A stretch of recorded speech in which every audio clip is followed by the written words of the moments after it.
Hello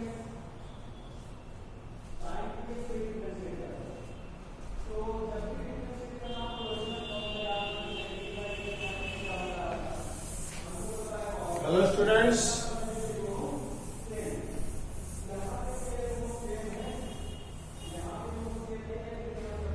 जैसे बहुत लोगों की कहना ये है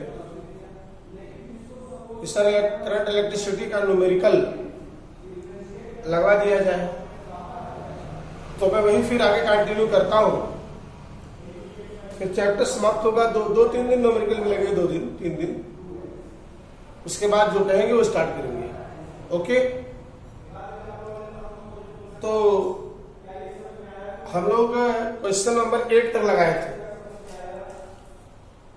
अब आप देखिए question number 9, determine the current in each branch of network in given figure.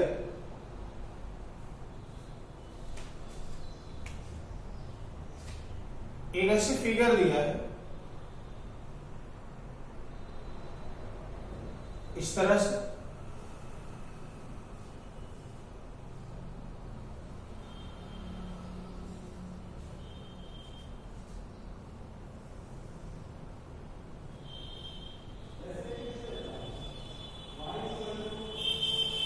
ऐसे सब में रेजिस्टेंस लगा हर ब्रांच में, ऐसे भी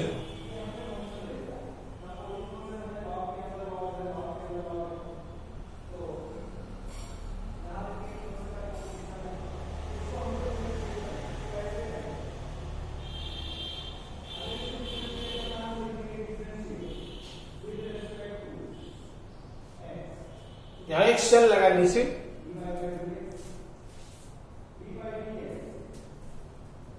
जो 10 वोल्ट मशीन और रेजिस्टेंस यहां भी 10 ओम, 10, 5, 5, 10, 5 ओम, ABCD। ये सर्किट हमको सभी ब्रांच में करंट निकालनी है। 9वां क्वेश्चन है, आप देख लें। ओके, पहली चीज तो मतलब हमको इसमें करंट निकालना है, 5 ओम में निकालना है, 10 ओम में निकालना है, इस 5 ओम में निकालना है, सब में करंट चाहिए। करंट कहां से चलेगी? सप्लाई से। मान लो यहां से करंट चली आई, जब यहां पहुंचेगी तो 2 पार्ट में बढ़ जाएंगी। मान लो इसमें I1 और इसमें I2, तो जंक्शन रूल यहां अगर लगा दो तो I को लिख सकते हैं I1 प्लस I2, तब इसमें करंट जो जा रही है I का मतलब I1 प्लस I2, यहां I1 गई, यहां I2। अच्छा, चीज पहले देख लेंगे कि कंफ्यूज मत होना, ये व्हीटस्टोन ब्रिज नहीं है, उसी पार्ट में है फॉर्मेट में, लेकिन बैलेंस तो है ही नहीं। 10/5 और 5/10, अगर बैलेंस होता तो बहुत आसान हो जाता, इस बीच वाले को हटा देते, लेकिन ये P/Q में 10/5 2 और 5/10 1/2, इसका मतलब बैलेंस नहीं है। अच्छा, मान लो I1 करंट यहां तक गया, अब इसमें 2 ब्रांच है, इधर भी इधर भी, तो मान लो इसमें से इधर चला गया I3, तो इसमें बचेगा I1 माइनस I3, क्योंकि I1 इधर से जा रहा था, जंक्शन रूल लगाए, I3 इधर चला गया, तो बचा कितना? I1 minus I3। ओके, इधर से आ रहा है, इसमें I3 आ रहा, इधर से I2, इधर से I3, दोनों मिल गए, यानी इसमें जा रहा है I2 प्लस I3, वही जंक्शन रूल। I2 आ रहा है, I3 आ रहा है, दोनों मिल गए, इसमें जाएगा I2 प्लस I3। फिर ये दोनों, ये इधर से आएगा इधर से आएगा, जब दोनों ऐड करोगे तो y3 देखो कट जाएगा, i1 प्लस i2 बचा। इसका मतलब इसमें है i1 प्लस i2। ओके, अब हम किरचॉफ्स लूप रूल लगा देते हैं। In loop A D B A, इस लूप में किरचॉफ सेकंड लॉ लगाओ, लूप रूल। ऐसे चलते हैं, ऐसे चलेंगे सर, ऐसे एरो लगा दिया। आप ऐसे भी चल सकते हो। तो जिस अगर मान लिया एंटी क्लॉकवाइज चलो तो सब में चलो बताया है, और क्लॉकवाइज चलो तो क्लॉकवाइज, सब में चलो, कोई फर्क नहीं पड़ रहा है। किताबों में कुछ क्लॉकवाइज देता है। अब सवाल यहां से हम चले, करंट के डायरेक्शन में जाएंगे, पोटेंशियल घटेगा, ड्रॉप। आई आर, आई है ये I2 और ये है 5R। इसका मतलब हो गया माइनस 5I2 करंट के अपोजिट प्लस 5I3 करंट के अपोजिट प्लस 10I1 इक्वल्स 0।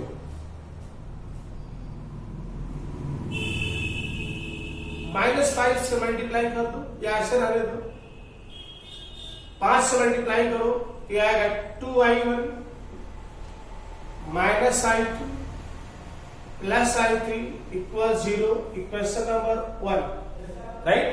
अच्छा, अब आ जाओ इसमें, in loop B D BDCD, इस लूप में आएगा। चलो ऐसे, करंट के डायरेक्शन में माइनस 5I3, करंट के डायरेक्शन में minus 10I2 plus I3, current का opposite plus 5I1 minus I3 equals 0। ये देखो अगर ध्यान से, तो 5I1 माइनस 10I2, ये 5I3 माइनस 10I3 15, और माइनस यहां 5 20, I3 इक्वल्स 0। ओके, 5 से डिवाइड करें, I1 2I2 4I3 equal 0। Equation number 2। और अब इन लूप ACDA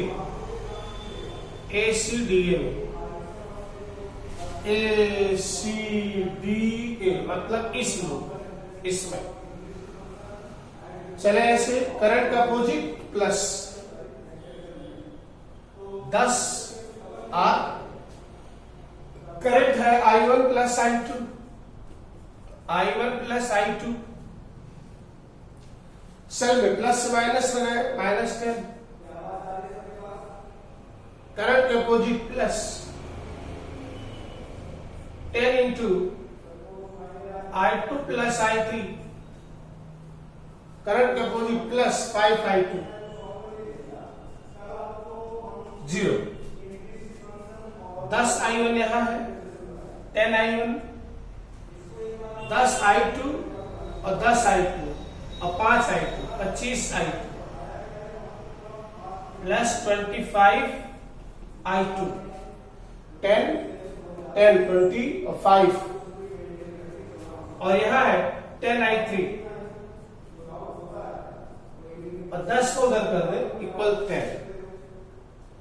फिर 5 से डिवाइड करें, 2I1 5I2 2I3 equals to equation number 3। Okay, अब 3 इक्वेशन है, वेरिएबल कितने हैं? 3। अरे I1 I2 I3 निकालना है, और 3 इक्वेशन है और 3 वेरिएबल है। सॉल्व हो सकता है? बोलो, तीनों को सॉल्व कर लेंगे। तो क्या आ जाएगा, सॉल्व करोगे तो I1 आएगा, I2 आएगा, I3 आएगा। एक चीज सोच के बताओ, इसमें कोई प्रॉब्लम नहीं है ना? इसमें कोई प्रॉब्लम नहीं है? बोलो, इसमें प्रॉब्लम है?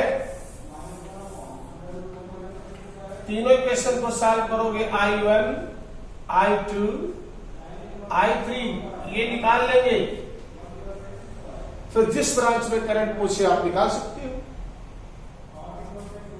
करंट इन ब्रांच AB, देखो AB में कितना है, I1 आंसर हो जाएगा। करंट इन ब्रांच BC में देखो कितना है, I1 minus I3, I1 I3 निकाले रहोगे, इसमें घटा दोगे। इन AD कितना, I2। ऐसे किसी ब्रांच में इन AC I1 प्लस I2, इन DC I2 प्लस I3 दोनों जोड़ लेंगे, इन BD I3, वही आंसर। मतलब इसको सॉल्व करके आप अब सॉल्व तो करना आपको आना चाहिए। अगर आपको सॉल्व करना नहीं आता है इक्वेशन तो आपका पढ़ना बेकार है, कोई मतलब पढ़ने का है नहीं, क्योंकि ये जूनियर सेक्शन में ही या आपको हाई स्कूल में ही सिखाया जाता है कि इक्वेशन को आप कैसे सॉल्व करोगे। ओके, अच्छा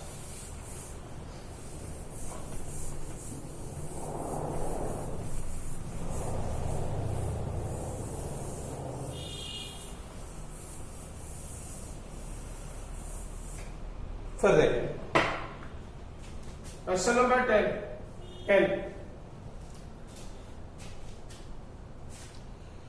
एक मीटर ब्रिज बना है, आपके क्वेश्चन सामने होगा। In metre bridge minus point 39.4 centimetre, ऐसे देखो, ऐसा मीटर ब्रिज बना है।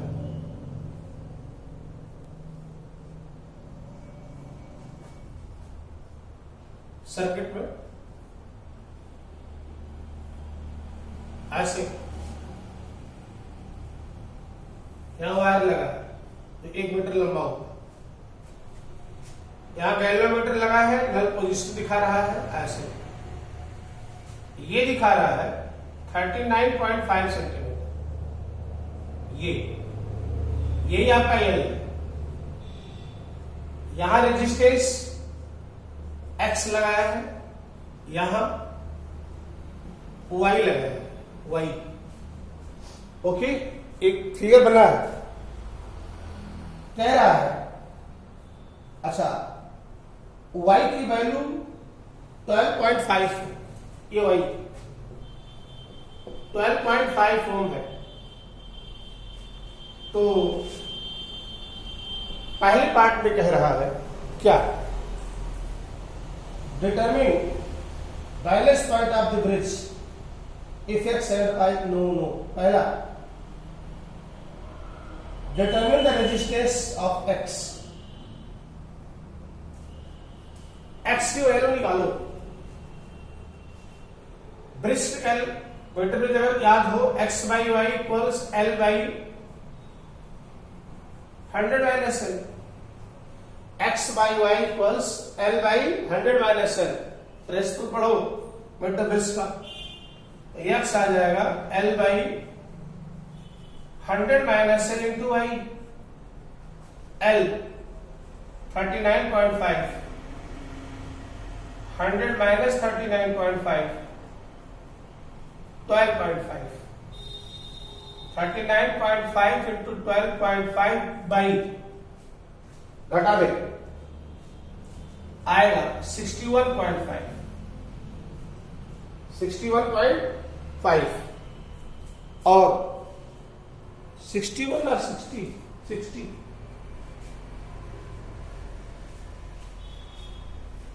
इसी को सॉल्व कर ले, पहला पार्ट का आंसर आ जाएगा। डिवाइड करो, ये आएगा 8.16 ओम, पहला पार्ट ए। दूसरा पार्ट जो है, अच्छा इसमें कह रहा है कि कॉपर वायर क्यों लगाते हैं,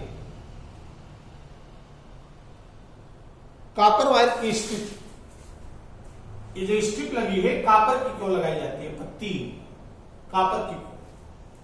आपको पता है copper is the good conductor of electricity, इसलिए कॉपर का लगाते हैं कि जिससे उसका रेजिस्टेंस कम हो, मिनिमाइज हो, मिनिमम हो, लगभग नेग्लेक्ट, क्योंकि हम उसका रेजिस्टेंस कहीं काउंट नहीं करते हैं। अगर उसका रेजिस्टेंस कॉपर के अलावा दूसरा कोई आ जाए मटेरियल जिसका रेजिस्टेंस ज्यादा होगा, और रेजिस्टेंस अगर उसका ज्यादा हो जाएगा तो आप समझ सकते हैं कि ब्रिज के बैलेंसिंग पॉइंट पर फर्क आ जाएगा, एक्यूरेट रीडिंग नहीं आएगी। इसलिए हम हमेशा कॉपर की स्ट्रिप यूज करते हैं to minimize resistance of the circuit. दूसरा कह रहा है determine balance point if X and Y is interchange. एक चीज सोचो, अगर एक्स वाई को आपस में इंटरचेंज कर दोगे, एक्स और वाई को आपस में चेंज कर दोगे, तो ये भी आपस में चेंज हो जाए। अगर बैलेंस पॉइंट एल पर मिल रहा था तो अब तो मिलेगा 100 माइनस एल पर, 100 माइनस एल पर। If X and Y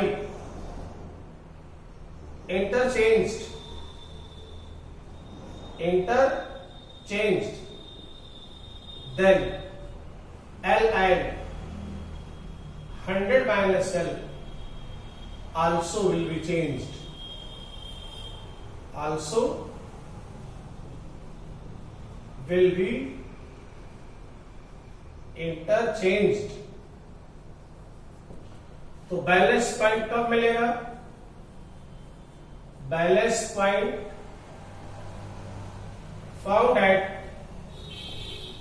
100 minus L, 100 minus 39.5, balance point 60.5 centimetre पर आ जाए। ओके, अच्छा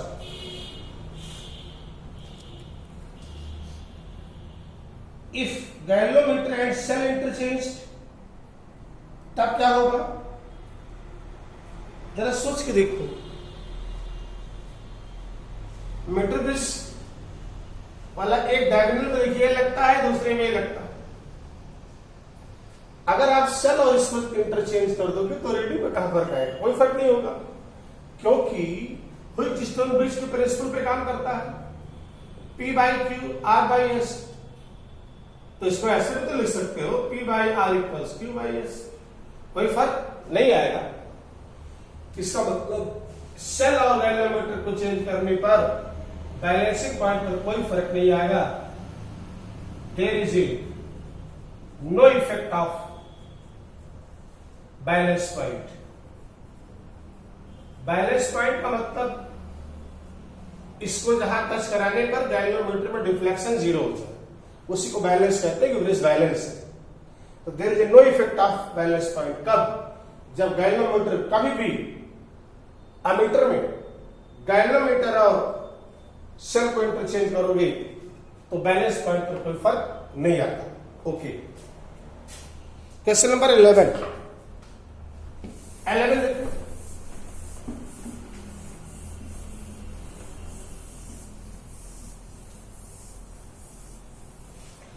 11 में कह रहा a storage battery of EMF 8 volt internal resistance 0.5 है। एक स्टोरेज बैटरी है जिसका EMF 8 वोल्ट है और इंटरनल रेजिस्टेंस 5.5 हो गए। इसे एक सप्लाई है 120 वोल्ट से चार्ज किया जा रहा है। Charge being charged on 120 volt DC supply using resistor of 15.5 ohm in the series। और उसके सीरीज में एक 15.5 ओम का एक रेजिस्टेंस लगा के सीरीज में उसको हम चार्ज कर रहे हैं। What is terminal voltage of battery during charging, charging के समय टर्मिनल वोल्टेज क्या होगा, टर्मिनल वोल्टेज क्या होगा का मतलब भी निकालना है। अब आप देखो, इन केस ऑफ चार्जिंग हमने आपको बताया था होता है V बराबर E plus I R. Discharging के केस में होता है V equals E minus I R, लेकिन चार्जिंग में होता है V इक्वल्स E प्लस। पढ़ाते समय याद करो, सर जब पढ़ाया था उसमें आपको बताया था। यहां से अगर I की वैल्यू निकालोगे तो V minus E upon R, I equals V minus E upon R, ये ना?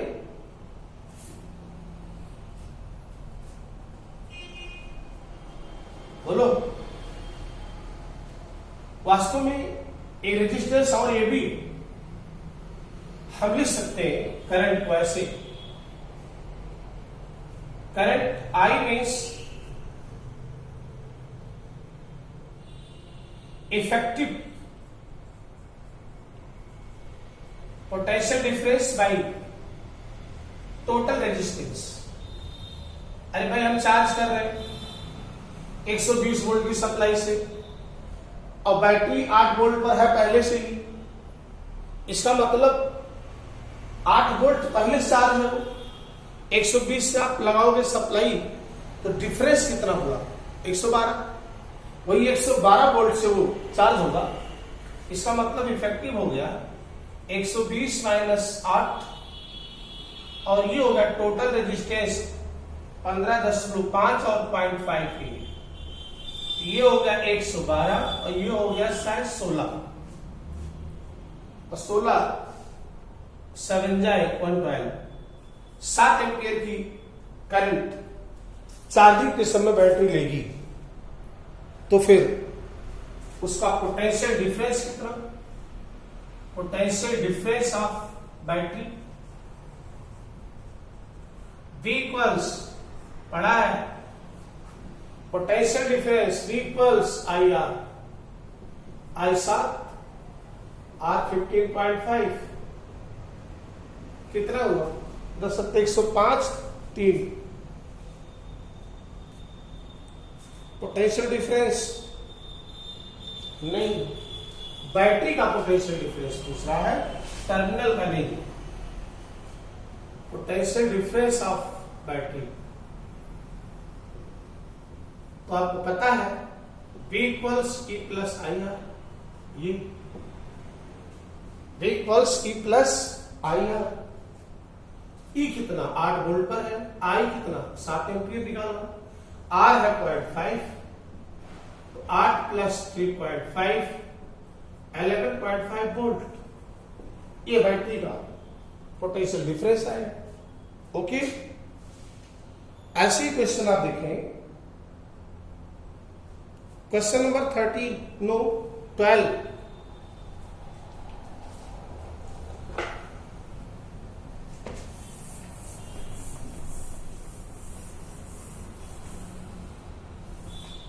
Question number 12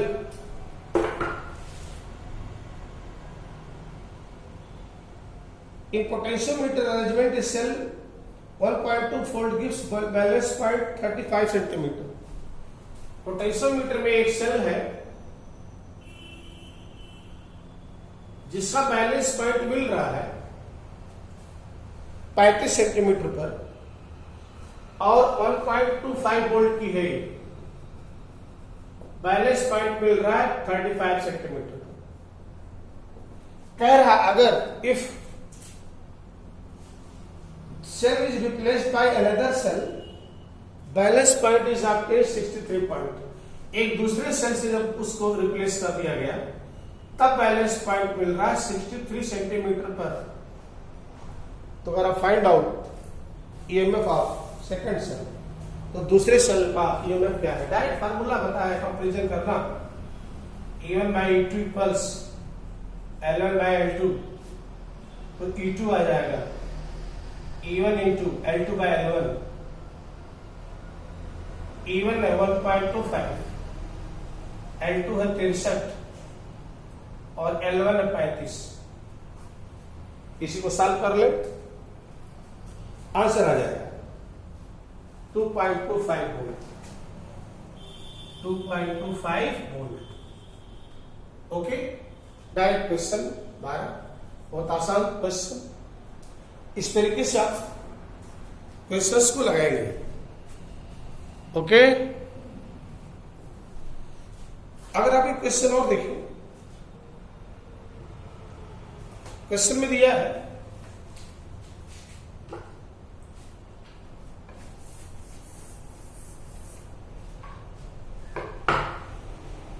a number density of conduction electron is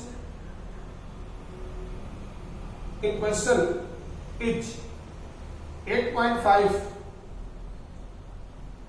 into 10 की पावर 28। किसी वायर की जो यूनिट वॉल्यूम में नंबर ऑफ इलेक्ट्रॉन है, करंट डेंसिटी का मतलब, इलेक्ट्रॉन डेंसिटी का मतलब नंबर ऑफ इलेक्ट्रॉन पर यूनिट वॉल्यूम, ये है 8.5 इंटू 10 की पावर 28 पर metre cube. How long the electron takes go to drift one into another.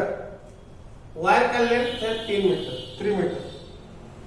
The area of cross section is 2 into 10 की पावर -6 metre square and carry current 3 ampere. ऐसा आप देखो, ये कोई वायर है, लेंथ L है, इसमें करंट चलती है, इलेक्ट्रॉन चलते हैं किस स्पीड से, vd स्पीड से, और लेंथ इसका है L। तो कह रहा है A से B तक के जाने का टाइम क्या लगेगा, हाउ लॉन्ग, टाइम हो जाएगा distance by velocity, distance L है और वेलोसिटी होता है vd। और आपको ये भी पता है vd क्या होता है, देखो vd एक फार्मूला पढ़ा है I = NAVDE। तो यहां से ड्रिफ्ट वेलोसिटी हो जाती है I/NAE, और यही vd की वैल्यू यहां रख दो, ये आ जाएगा L/I/NAE। तो ये टाइम आ गया NAEL/I। यानी टाइम फ्रेम निकालोगे, वैल्यू रखें n 8.5 10 की power 28, cross section area 2 into 10 की पावर -6, इलेक्ट्रॉनिक चार्ज 1.6 10 की पावर -19 कूलम, और L है 3 मीटर और करंट भी 3 है। I ये 3 कैंसिल हो गया, यहां से सॉल्व कर ले, सेकंड में आ जाएगा। इसको जब सॉल्व करेंगे तो आएगा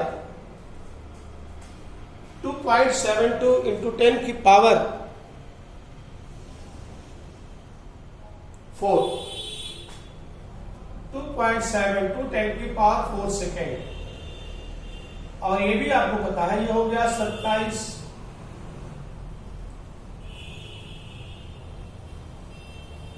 और सेकंड में अगर 36 से डिवाइड कर दो किया जाएगा आवर आ जाएगा। ये 2 जीरो कैंसिल हो गया, अब डिवाइड कर ले, ये आएगा 7 आवर 33 मिनट, इतना टाइम लगेगा। ओके, और क्वेश्चन लगाए नेक्स्ट लेक्चर में, आगे हम डिस्कस करते हैं। ओके।